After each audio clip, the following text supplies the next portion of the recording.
آج کی کہانی ہے ایک خرگوش اور ایک کچھوے کی، جو آپ کو ایک پیارا سا خرگوش نظر آ رہا ہوگا اور ساتھ ہی بہت معصوم سا کچھوا نظر آ رہا ہوگا۔ چلیے کہانی کو سٹارٹ کرتے ہیں۔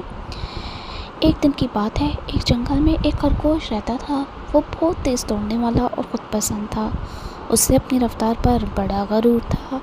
ایک دن وہ کچھوے سے ملا۔ خرگوش نے کچھوے کا مذاق اڑاتے ہوئے کہا، ارے کچھوے، تم تو بہت سست ہو، تم سے تو چینٹی بھی نہیں تیز دوڑتی ہوگی۔ کچھوے نے مسکرا کر کہا، شاید میں سست ہوں، لیکن میں محنت اور صبر سے کام لیتا ہوں۔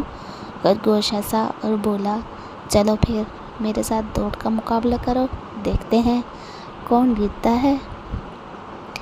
پھر سبھی جنگل میں اکٹھے ہوئے۔ جتنے جانور تھے سب کے سب جنگل میں اکٹھے ہوئے اور ریس لگانا شروع کی۔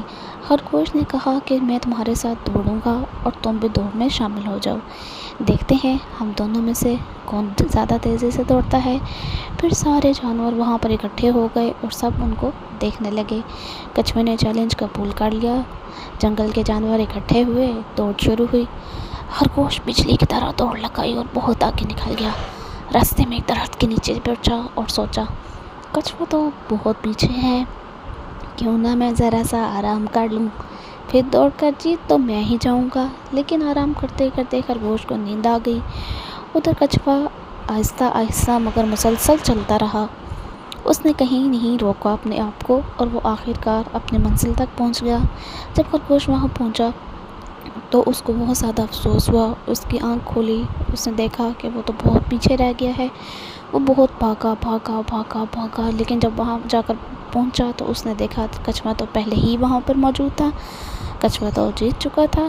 سب جانور خوشی سے تالیاں بجانے لگے۔ تو دوستوں، ہمیں اس کہانی سے سبق کیا ملتا ہے؟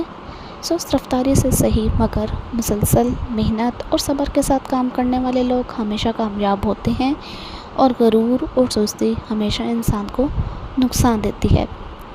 تو بچوں، آپ کے لیے اس کہانی کا سبق یہ ہے، کبھی بھی اپنی محنت کے اوپر غرور مت کریں کہ میں اتنا زیادہ مجھے غرور ہے، ہمیشہ میں ہی فرسٹ آؤں گا۔ ایسا نہیں ہوتا۔ کبھی کبھار انسان جو ہے ناکام بھی ہو جاتا ہے۔ تو اس کہانی کو انجوائے کریں۔ Thanks for watching.